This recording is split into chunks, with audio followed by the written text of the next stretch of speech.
Hi friends, welcome to NalaBheema Pakam, the kitchen school. ఈరోజు నేను మీకోసం ఎంతో టేస్టీ అండ్ హెల్దీ అయిన పెరుగు చారు నా స్టైల్లో చేసి చూపిస్తాను. దీనిని కొన్ని ఏరియాస్లో మజ్జిగ పులుసు, మజ్జిగ చారు అని కూడా అంటారు. ఉల్లి చేసిన మేలు తల్లి కూడా చేయదనేది సామెత. ఉల్లిపాయ ముక్కలు పెరుగు లేదా మజ్జిగలో కలిపి తినడం వలన శరీరానికి మంచి పోషకాలు అందుతాయి. చాలా చలవ చేస్తుంది. ఉల్లిపాయ పెరుగు కలిపి క్రమం తప్పకుండా తినేవారికి ఎముకల పటుత్వం బాగా ఉంటుంది. బ్యాడ్ కొలెస్ట్రాల్ని కూడా తగ్గిస్తుంది. డైజెషన్ ప్రాబ్లమ్స్ ఉన్నవారు తరచుగా ఈ పెరుగు చారు తినడం వల్ల డైజెషన్ ప్రాబ్లమ్స్ తగ్గుముఖం పడతాయి. క్యాన్సర్ని కూడా నివారించడానికి సహాయపడుతుంది. జ్ఞాపక శక్తి కూడా మెరుగుపడుతుంది. పెరుగు చారు చేసుకోవడానికి కావలసిన పదార్థాలు: పెరుగు, ఉల్లిపాయ ముక్కలు, పచ్చిమిర్చి ముక్కలు, తాలింపు దినుసులు.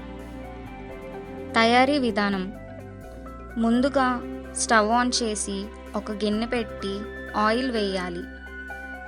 అది హీట్ అయ్యాక దానిలో తాలింపు వేసి అది వేగాక కరివేపాకు వేసి ఫ్రై చేసుకోవాలి. ఫ్రై అయ్యాక స్టవ్ ఆఫ్ చేసి ఆ తాలింపుని పక్కన పెట్టేయాలి. ఒక గిన్నెలో పెరుగు తీసుకొని బాగా బ్లెండ్ చేసుకోవాలి.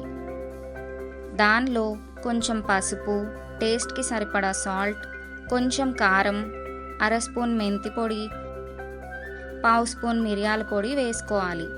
మెంతి పొడి, మిరియాల పొడి ఆప్షనల్, ఉంటే వేసుకోండి, లేదంటే స్కిప్ చేసేయండి. వేసుకుంటే చాలా మంచిది హెల్త్కి. వాటన్నిటిని బాగా కలుపుకొని దానిలో ఉల్లిపాయ ముక్కలు, పచ్చిమిర్చి ముక్కలు వేసుకొని బాగా కలుపుకోవాలి.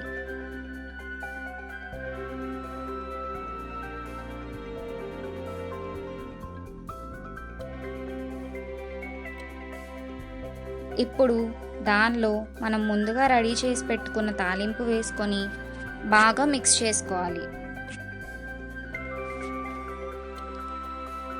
అంతే, ఎంతో టేస్టీ అండ్ హెల్దీ అయిన పెరుగు చారు రెడీ అయింది. మీరు కూడా తప్పకుండా ఈ రెసిపీని ట్రై చేసి చూడండి. మీకు ఈ రెసిపీ నచ్చినట్లయితే లైక్ చేయండి, షేర్ చేయండి, కామెంట్ చేయండి, మరియు మర్చిపోకుండా సబ్స్క్రైబ్ చేయండి. Thank you.